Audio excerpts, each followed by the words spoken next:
welcome back to my channel. If you are new around here, my name is Emma and it's a pleasure to have you guys with me today. Guys, I'm coming back at you today with another Ikea hack.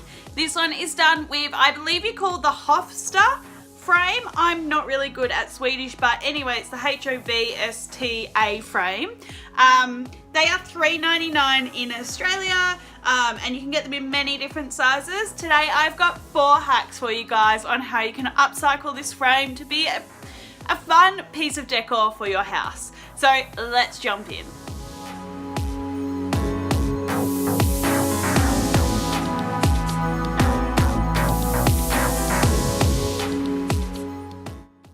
Okay, this first one is going to be a little succulent vertical garden for inside your house.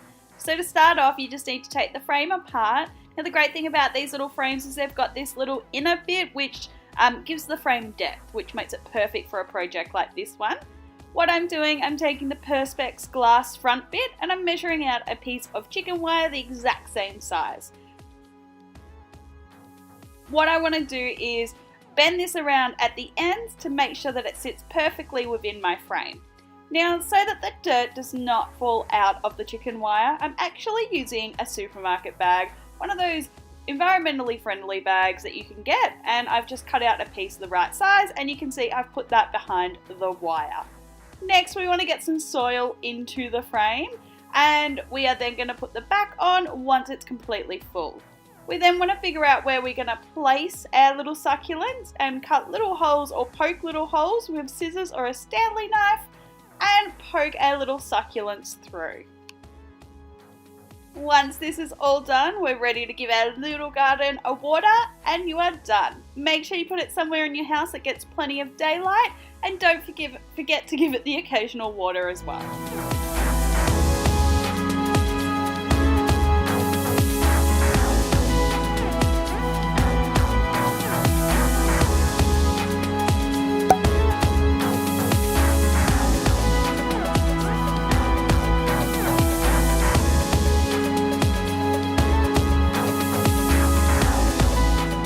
Okay, our second little DIY, we're going to be making this really cute little tray from our frame, inspired by Urban Outfitters. Here is the example, they sell theirs for $20.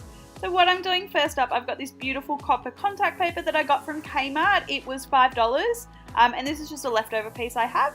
What I'm doing, I'm cutting it out and covering the little front Perspex glass part of the frame, and I just want to make sure that I get all the bubbles out. And then I literally place it back into the frame, secure the back on, and we are done. It is that easy and that simple. Our Urban Outfitters sell their version of this for $20 and we literally just made ours for $3.99 plus leftover contact.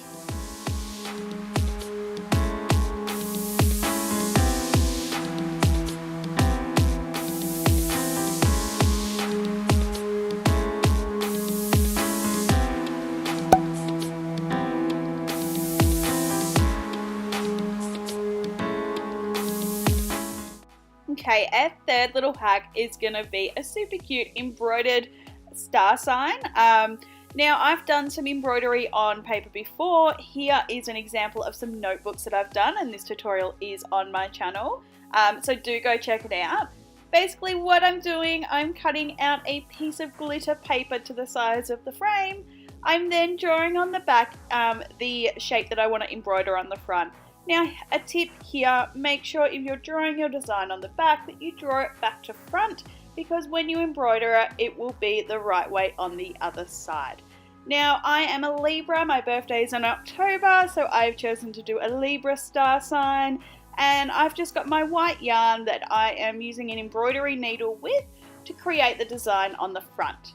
Once I was finished with all of the lines, I got some black yarn. I just tied a little knot and I glued it onto the point of each part of the constellation, which represents the stars.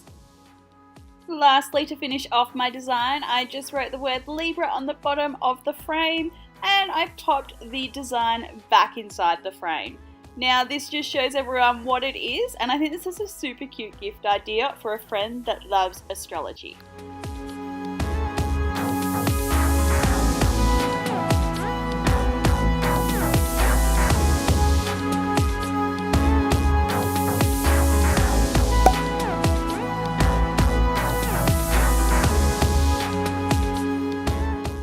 Okay, this next frame and last hack for today, we are going to be making a hanging planter. Now, I believe we call this makami or macrame, depending on where you're from in the world. So you know what, to solve arguments, I'm going to call it a hanging planter. What I've got here is a really cute little ceramic planter, and I'm simply tying some yarn at the top. I'm then splitting the yarn into 4, so 2 for each side. I'm tying a knot again, and then I'm splitting them and tying them again. Now, to understand how you make a complete makami, I would simply jump on Pinterest because it's really easy, but I'm not going to go into all the detail in this tutorial. Once I've made the little hanger, I'm going to sit the planter in the bottom, and then I got my trusty boyfriend carpenter to drill a hole in the top so that I could place through the top of my hanger. I then put some glue around the top just to make sure that it was secure and planted in a little succulent. This is such a super cute idea, and I absolutely love the way that this frame looks. Alright guys, thank you so much for coming past today. Really quick side note, I know I've got lots of makeup on and nice earrings and stuff, which I don't usually have when I'm DIYing. I'm about to go out for dinner, but I had amazing sunlight, so I really wanted to film this intro and outro right now, so that's why I have the amount of makeup on that I do. Guys, thanks for coming past today. Subscribe to my channel, and I would love to see you guys out in the social. Bye!